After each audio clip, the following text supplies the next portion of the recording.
Olá, povo feliz! Nesse vídeo nós vamos corrigir o simulado número 9 de matemática do pré-militar para Colégio Naval e EPICAR. E sejam bem-vindos ao canal Macetelo, do professor Marcelo Rangel. Questão 41. No concurso para CEPICAR foram entrevistados 979 candidatos, dos quais 527 falam a língua inglesa, 251 a língua francesa e 321 não falam nenhum desses idiomas. O número de candidatos que falam as línguas inglesa e francesa é... Bom, questão de teoria de conjuntos. Normalmente, em teoria de conjuntos, a gente faz um conjunto para inglês e um conjunto para francês. A gente usa o diagrama de Venn. Normalmente, a gente começa por essa região aqui, a região da interseção. Porém, o texto não nos deu a interseção. Por quê? Porque a interseção é a pergunta do texto. Então, como é que nós vamos proceder para descobrir a interseção? Nós vamos somar quem fala em inglês com quem fala francês e com quem não fala nada e vamos ver o total. Deu 1.099. Repara que é uma quantia acima dos candidatos entrevistados, que foram 979. Essa quantia acima é exatamente a interseção. São os entrevistados que responderam sim para inglês e também sim para francês, ou seja, que falam os dois idiomas. Então vamos ver quanto que passou do total. Então vamos subtrair de 979, que vai dar 120. Então o segredo é soma tudo e ver quanto que passa do total. No caso aqui é 120, que é a nossa alternativa. Marcelina, vamos trabalhar. Mostra aí qual é o resultado. Letra C. Questão 42. Sobre o menor número natural n de 4 algarismos, divisível por 3, tal que o algarismo das dezenas é metade do algarismo das unidades, e igual ao dobro do algarismo das unidades de milhar. É correto afirmar que, bom, uma questão de divisibilidade em que nós temos um número de 4 algarismos. Vamos representar unidade pela letra U, dezena pela letra D, centena pela letra C e unidade de milhar vamos representar pela letra M. Então temos aqui ó, o M representando milhar, C representando centena, D representando dezena e U a unidade. E esse número é divisível por 3. Então vamos para as outras informações. Ele diz que a unidade é o dobro da dezena e que a dezena é o dobro do milhar. Então o número da unidade vai ser o dobro do número da dezena, que vai ser o dobro do número do milhar. Quando a gente fala dobro é 2 vezes, então o D e o U vão ser números pares. Como ele quer o menor possível, vamos tentar a menor configuração, que seria o quê? Colocar o menor número para milhar, que seria o número 1, 1000 alguma coisa. Aqui seria o dobro, que é 2, e o dobro de 2 seria 4. Esse número seria 1C24.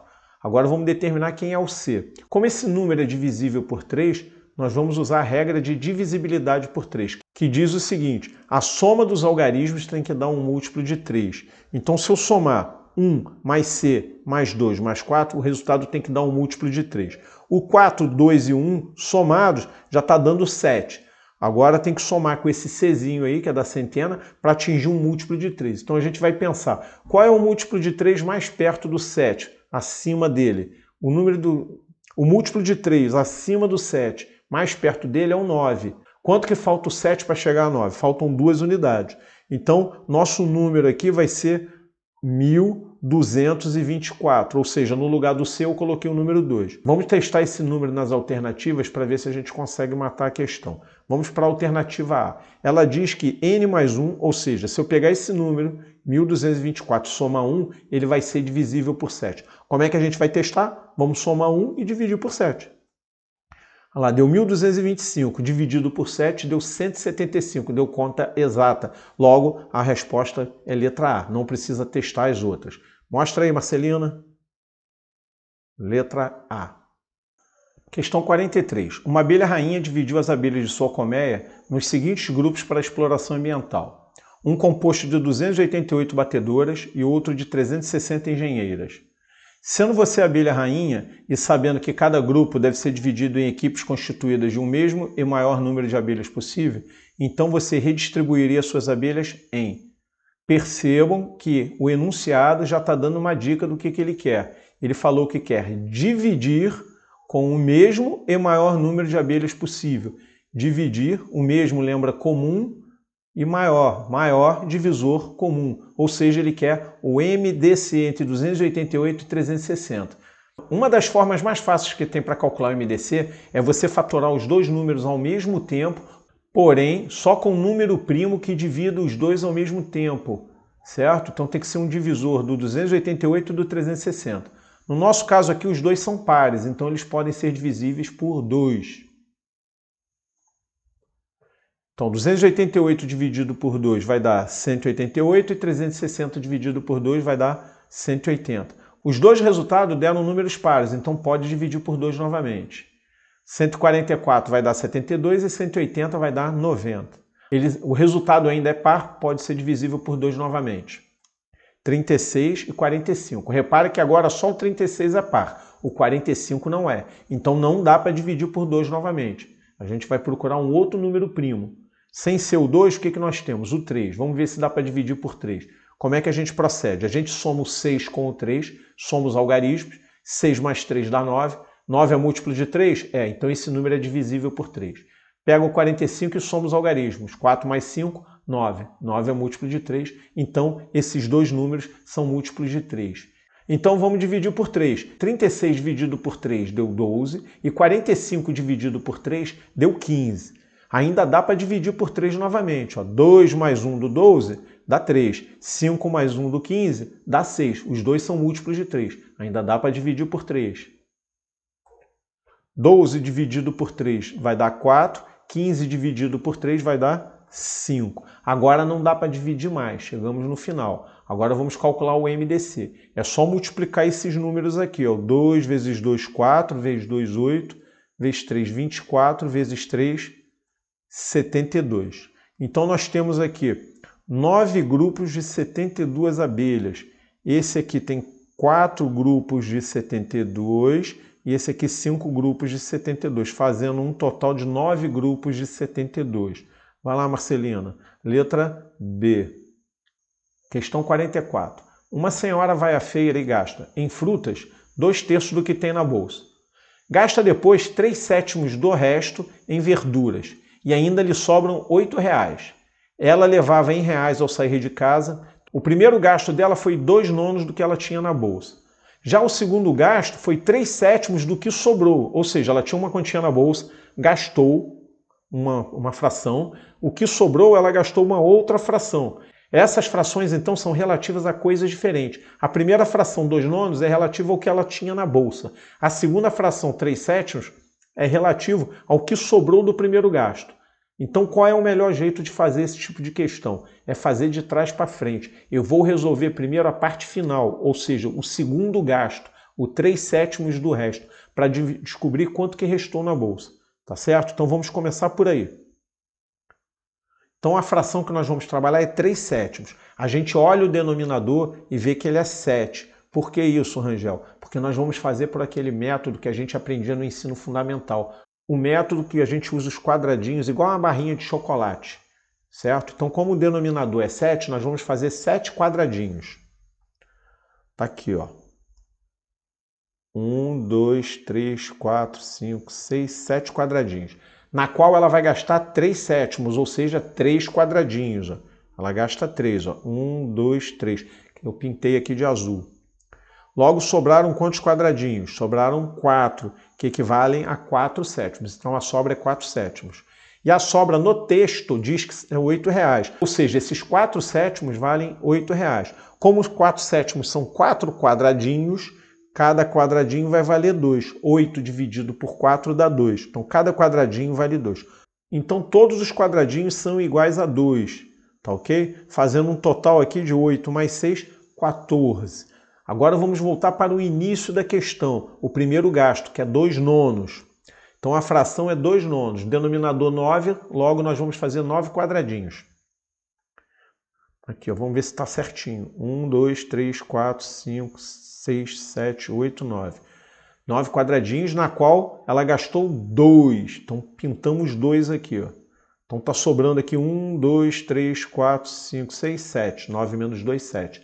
Quem são esses 7, Rangel? Esses 7 é exatamente a quantia que a gente acabou de calcular agora. Que quantia é essa? 14. Nós vamos então transferir esse 14 para esses 7 quadradinhos aqui. Se nós temos 7 quadradinhos que valem 14, quanto vale cada quadradinho?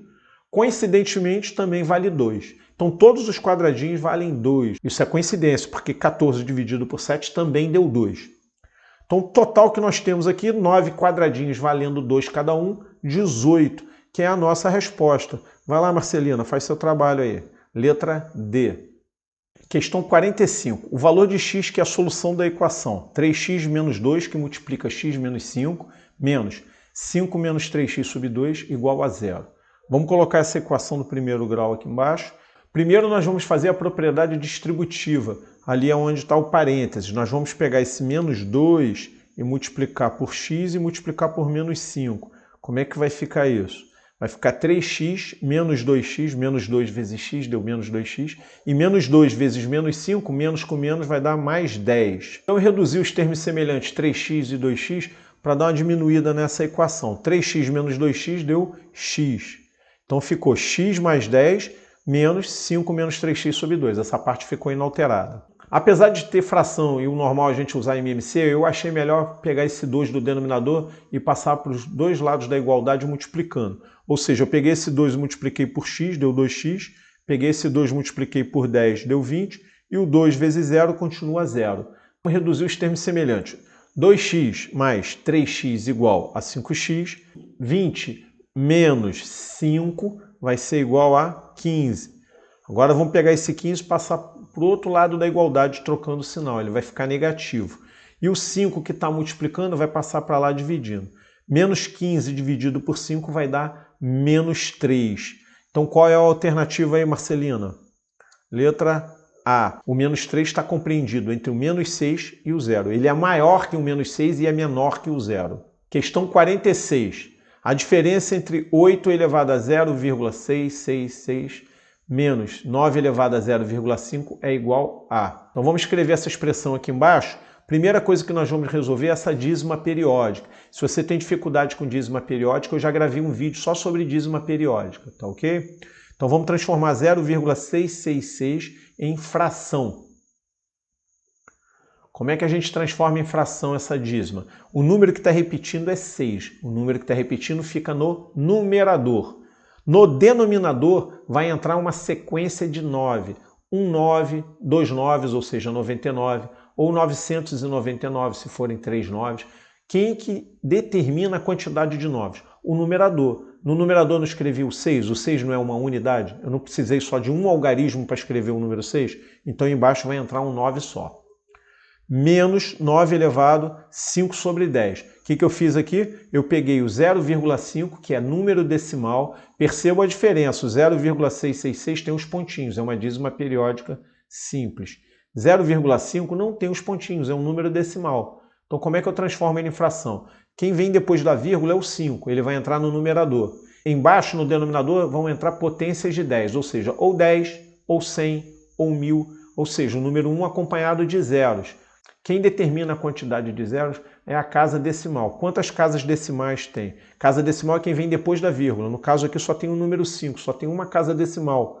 Então só vai entrar um zero. Então ficou 5 no numerador e 10 no denominador, um zerinho só. O algarismo 1 com um algarismo 0. Agora vamos simplificar essas frações. O 6 e o 9 são múltiplos de 3, são divisíveis por 3, então dá para dividir por 3. E o 5 e o 10 são divisíveis por 5. Então vai ficar 8 elevado a 2 terços, 6 dividido por 3 deu 2. 9 dividido por 3 deu 3. E o 9 elevado a 1 meio. 5 dividido por 5 dá 1. 10 dividido por 5 dá 2. Rangel, o que eu faço com esse expoente fracionário? Expoente fracionário vai virar raiz. O denominador da fração vira o índice. Ou seja, 8 elevado a 2 terços, o denominador é 3. Aqui o denominador é 3. Significa que vai virar uma raiz cúbica de 8. E o numerador, que é 2, vai ser a potência. Vai ficar assim, ó. Raiz cúbica de 8. Ó, o denominador 3 veio parar aqui no índice. E o 2 virou potência. Menos 9. Expoente vai ser 1, índice vai ser 2. Ou seja, raiz quadrada de 9. Vamos lá resolver isso aqui. Qual é a raiz cúbica de 8? Raiz cúbica de 8 é 2. 2 vezes 2, 4, vezes 2, 8. Qual é a raiz quadrada de 9? É 3. Agora nós temos que fazer essa potência aí, ó, 2 ao quadrado. Quanto que dá 2 ao quadrado? Vai dar 4. E 4 menos 3 vai dar 1. Qual é a resposta, Marcelina? Marcelina, cadê você, Marcelina? Opa, estava dormindo? Letra D. Questão 47. Assinale a alternativa falsa. Essa é uma questão teórica sobre conjuntos numéricos, certo? Então, na alternativa A, ele quer a falsa, ele não quer a verdadeira, não. Na alternativa A, ele está dizendo que o conjunto Z, que é o dos inteiros, menos N, que é o conjunto dos naturais, resulta no conjunto dos números inteiros e negativos. Vamos ver se é verdade. Quem é o conjunto dos inteiros? Quem é o conjunto dos inteiros? Os negativos, menos 1, menos 2, menos 3, menos 4. Os positivos, 1, 2, 3, 4, também acompanhado do zero. Então, negativo, positivo e zero. Conjunto dos naturais são os inteiros positivos acompanhado do zero, ou seja, 0, 1, 2, 3. Quando a gente faz um conjunto menos o outro, tá? A gente vai sumir com esse conjunto aqui. O segundo conjunto a gente some, ou seja, a gente vai sumir com o 0, com o 1, com o 2, com o 3. Então, nesse conjunto aqui do Z, vai sumir o 0, o 1, o 2, o 3, porque esse conjunto vai deixar de existir. O que vai sobrar? Vai sobrar só os negativos. Então, a alternativa A está correta. Conjunto dos inteiros negativos. Então, não é essa que a gente quer a falsa. Item B. O conjunto Q, o que é o conjunto Q? O conjunto dos racionais. Menos o inteiros é igual ao conjunto dos números racionais não inteiros. Essa frase está bem óbvia, né? Se eu tenho racional, tiro o inteiro, sobra racional sem o inteiro. Então essa aí está verdadeira. Não precisa nem avaliar muito profundamente essa não. Letra C. Z+. O que é Z+? Z+, a gente tira os negativos. Quando a gente coloca Z+, significa inteiros não negativos. Ou seja, tem o zero e tem os positivos. Tá certo? E o que é o Z-? O Z- a gente tira os positivos. Se a gente tirar os positivos, fica o zero e os negativos. Qual é a interseção dos dois? O que tem no Z+ e no Z-? Tem o zero. Então a interseção é zero. Aqui ele está dizendo que a interseção é vazio. Então essa é a alternativa falsa, a alternativa C. Questão 48. O resto da divisão do polinômio p de x igual a x² menos 2x3 mais 2x2 menos x mais 1 por x mais 1 é um número. Então, teorema do resto. Nós estamos na matéria de polinômios, teorema do resto. Essa é bem fácil de fazer. Então, nós temos aqui ó, x4 menos 2x3 mais 2x2 menos x mais 1 é o dividendo. O x mais 1 é o divisor. Como é que a gente faz o teorema do resto? A gente vai pegar esse divisor aqui e achar a raiz dele. O que é isso, Rangel? Achar a raiz. Você iguala a zero e vê qual é o valor do x que torna o divisor igual a zero. Ou seja, você faz x mais 1 igual a zero, passa o 1 para o outro lado e vai descobrir que x igual a menos 1 é a raiz desse divisor. Agora, o resto vai ser o valor numérico do dividendo, trocando o x por esse valor que você achou aqui na parte inicial do problema. Então a gente substitui o x por menos 1. O resto da divisão vai ser o valor numérico desse dividendo para x igual a menos 1. Ou seja, nós vamos tirar o x e colocar menos 1 e ver quanto que deu. Então no lugar do x aqui, ó, x² vai ficar menos 1. Então ficou menos 1².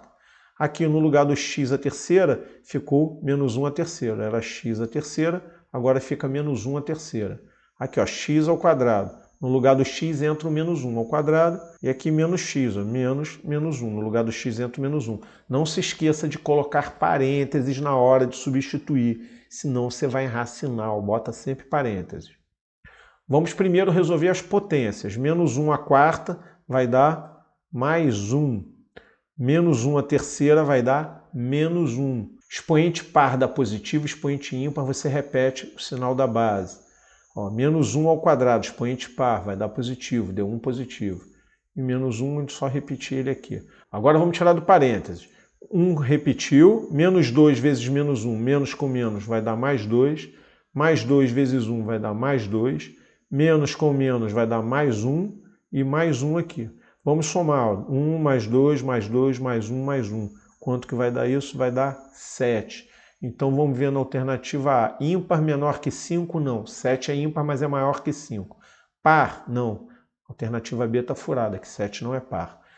primo maior que 5. 7 é um número primo e é maior do que 5. Então vai dar a letra C. Ih, Marcelina, você deu até ré agora, hein? Questão 49. Seja P o polígono regular que possui exatamente 10 diagonais que passam pelo seu centro. O ângulo interno do polígono P mede. Uma questão sobre ângulos no polígonos e diagonais. A primeira informação que ele diz que as diagonais que passam pelo centro é igual a 10. Então nós anotamos aqui, ó, diagonais que passam pelo centro, DC, diagonal pelo centro, igual a 10. Nós queremos saber o número de lados. O número de lados nós vamos chamar de N, tá certo?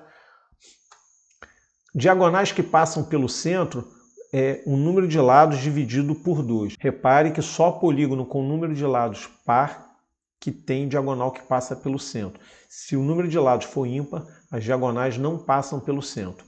Então, se tem 10 diagonais que passam pelo centro, então o número de lados vai ter que ser igual a 20, que é 10 vezes 2. Então esse polígono tem 20 lados, é um icoságono. Então é com ele que nós vamos trabalhar.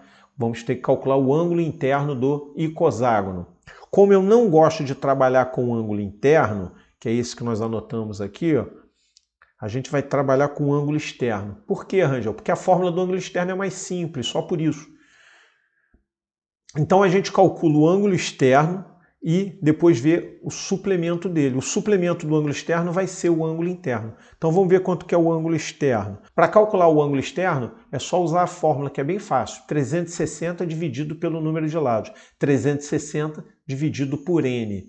Como o número de lados é igual a 20, nós vamos substituir o N por 20. Então vai ficar 360 dividido por N igual a 18.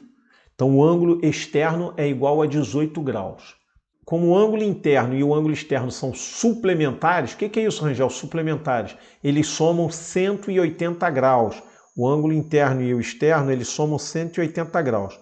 Como o ângulo externo vale 18, então é só fazer o suplemento de 18. Quanto que falta do 18 para chegar a 180? Que é igual a 168, que é a nossa resposta. Alternativa letra B. Última questão, questão de número 50. Um poste de energia começou a inclinar e, para não haver um acidente, a empresa responsável decidiu colocar um cabo de aço puxando-o para o lado oposto. Com base na ilustração abaixo, marque a alternativa que corresponde à altura do poste. Questão de número 50. Um poste de energia começou a inclinar e, para não haver um acidente, a empresa responsável decidiu colocar um cabo de aço puxando para o lado oposto.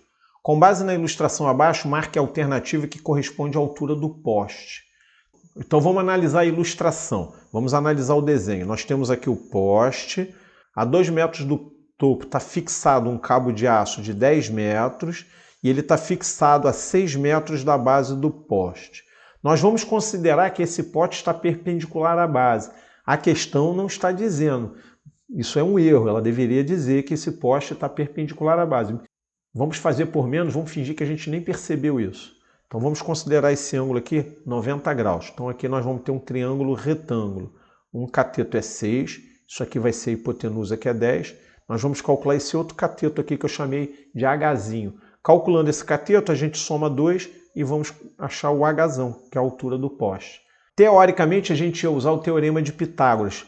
Hipotenusa ao quadrado é igual à soma dos quadrados dos catetos. 10 ao quadrado ia ser igual a 6 ao quadrado mais h ao quadrado. Porém, esse triângulo é um triângulo da família pitagórica. Vamos mostrar aqui o desenho. Ó. O triângulo 3, 4, 5 é um triângulo pitagórico. Todo triângulo cujos lados é um número inteiro, ele é chamado de triângulo pitagórico. Tem dois mais famosos, o 3, 4, 5, o 5, 12 e 13. Esse aqui é o 3, 4, 5. Ah, Rangel, não estou vendo nem 3, nem 4, nem 5. É, porque não se trabalha só com 3, 4 e 5. Nós trabalhamos também com os múltiplos dele. O dobro, o triplo, 4 vezes maior, 5 vezes maior, tá ok? Então repara que se eu botar o triângulo pitagórico aqui dentro do triângulo que nós estamos trabalhando na questão, que é o 6 e o 10, ó, 5 é a metade de 10. Melhor, 10 é o dobro de 5, 6 é o dobro de 3. Tendo dois elementos múltiplos do pitagórico, o terceiro também é múltiplo do pitagórico. Então se aqui eu multipliquei por 2, aqui eu multipliquei por 2, aqui também eu vou multiplicar por 2. Logo, o Hzinho, que é esse Hzinho aqui, que é o cateto, vai ser igual a 8 metros. Então, se Hzinho vale 8, o poste vai ser 8 mais 2, que é igual a 10. Alternativa letra A. Com isso a gente termina a resolução do simulado número 9 de matemática do pré-militar para o Colégio Naval e para a EPICAR. Muito obrigado por ter assistido o vídeo até o final. Qualquer dúvida é só deixar nos comentários, tá ok? Um abraço.